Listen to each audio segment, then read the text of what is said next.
முதலாளிக்கும் அந்த முதலாளி கேள்வி கேட்கறதுக்கு ஒரு நியாயமா ஒருத்தன் வருவான்.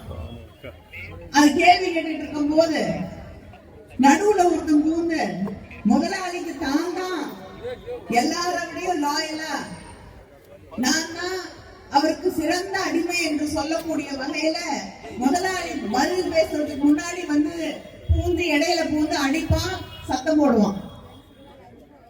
அது மாதிரி பிஜேபியை எதிர்த்து திமுக நம்ம கூட்டணி இயக்கங்கள் வழக்கு போட்டா இந்த எஸ்ஐஆர் வேணும்னு ஒரு ரொம்ப நல்லவர் வழக்கு போட்டிருக்காரு.